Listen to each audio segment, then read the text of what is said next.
मी दीपक वामन सबके राष्ट्रीय महाकाल सेनेचा प्रदेश अध्यक्ष आहे आणि संस्थापक जे आमचे दिगंबर कुशाल भारती हे नागा फोर्स म्हणजे धर्माचे रक्षण करणारे नागा साधू त्याची ही सेना आहे राष्ट्रीय महाकाल सेना।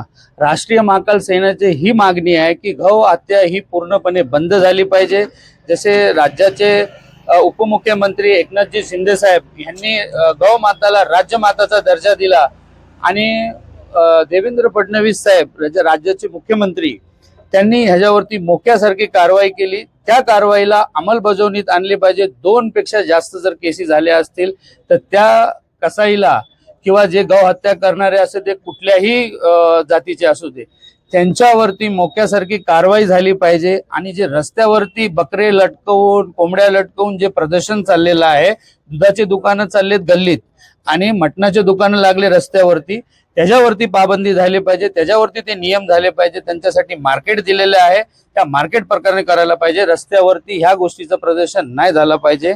आणि जे काय जेवणाचे दुकान आहेत, जे धाबे आहेत, ज्यांना जगदंबा धाबा हे धाबा जे मांस जिथे विकला जातो त्या गोष्टीचे देवाचे नाव काढले पाहिजेत।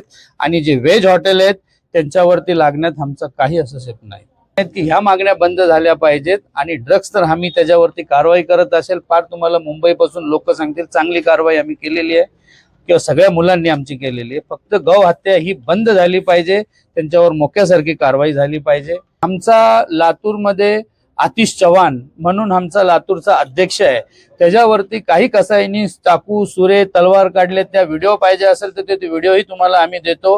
आणि तिथपर्यंत तो त्याला घेरून तिथून आम्ही त्याला काढलं, मोठ्या पोलीस स्टेशनला नेलं करून आम्ही तिथनं हे मेसेज देतोय राष्ट्रीय महाकाल सेनेचं की हे गौ हत्या बंद झालं पाहिजे। आमची शांतता निघणार आणि उल्हासनगरमध्ये शिव मंदिरसाठी ही यात्रा समाप्त होणार। या परिस्थितीमध्ये सामाजिक प्रश्न हा या ठिकाणी दीपक सबके यांनी मांडलेला आहे। राष्ट्रीय महाकाल सेनेच्या माध्यमातून महाराष्ट्राचं नेतृत्व करत असताना ही जी युवा पिढी सर्वच आहे, लातूर पासून आता सांगितलं की ही युवा पिढी यामध्ये उतरलेली आहे। त्यामुळे ह्या अवैध जे चाललेलं कामकाज आहे याच्यावरती कुठेतरी प्रतिबंध येण्याचं काम या ठिकाणी होईल। गोवंश हत्येच्या संदर्भामध्ये माननीय फडणवीस साहेब, माननीय एकनाथ शिंदे साहेबांनी याला न्याय द्यायचा प्रयत्न केला ते मुख्यमंत्री असताना। आणि त्यानंतर फडणवीस साहेबांनी सुद्धा या ठिकाणी डिक्लेअर केलेलं आहे की वर्षाच्या आतमध्ये 2 किंवा 3 केसेस झाल्या तर याला मोका अंतर्गत कारवाई करण्यात येईल। त्यामुळं या ठिकाणी त्याची अंमलबजावणी पोलीस खात्याने अत्यंत प्रभावीपणे करणं गरजेचं आहे। कारण पोलिसांकडून गोरक्षकांना संरक्षण मिळत नाही आणि त्या ठिकाणी उलट त्या व्यापाऱ्याकडून तो जाती धर्माचा हा प्रश्न नाही, त्या व्यापाऱ्याकडून तक्रारी घेतल्या जाऊन एक्स्टॉर्शन सारखे गुन्हे या गोरक्षकांवरती कारवाई म्हणजे दाखल केले जातात। याचा कुठेतरी प्रतिबंध याला झाला पाहिजे। आणि ज्याप्रमाणे माझं तर म्हणणं एक माजी पोलीस इन्स्पेक्टर या नात्यानं या ठिकाणी जसं नार्कोटिक ऍक्टला पोजेशन असेल तर त्याला केस चालवून त्याचा निकाल लागेपर्यंत जामीन होत नाही, त्या पद्धतीने या ठिकाणी गोवंश संदर्भात जर केस झाली तर ते केस चालवून त्याचा निकाल लागेपर्यंत त्याचा जामीन झाला नाही पाहिजे। आणि या दृष्टिकोनातनं या ठिकाणी आलं पाहिजे। आता सांगितलं आम्ही बार्शीमध्ये सुद्धा या ठिकाणी ओपन ह्याच्यावरती ते बकरी लटकवलेले असतात, कोंबड्या फडफडत असतात, त्याची कापाकापी रोडवर चाललेली असते।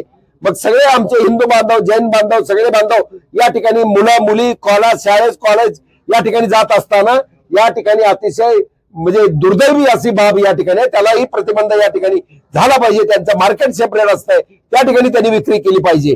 आणि ज्याप्रमाणे त्यांनी सांगितलं की इतर हॉटेल किंवा ह्याच्यावरती देवधर्माचेच नाही, आमच्या दैवतांचंच नव्हे तर आमच्या महापुरुषांची सुद्धा नावं त्या ठिकाणी दिली गेली नाही पाहिजे।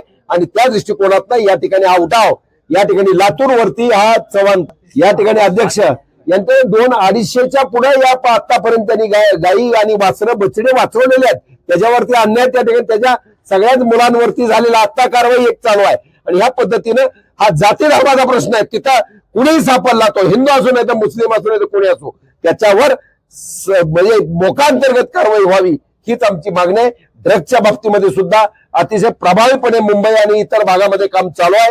आणि तसंच पुण्यामध्ये सुद्धा MD ड्रग असेल, बाकीचे नार्कोटिक असेल, बाकीच्या बाबतीमध्ये कारवाई करायला आम्ही पुढे येऊन या ठिकाणी त्याचा प्रतिबंध करण्याचा प्रयत्न या ठिकाणी करणार।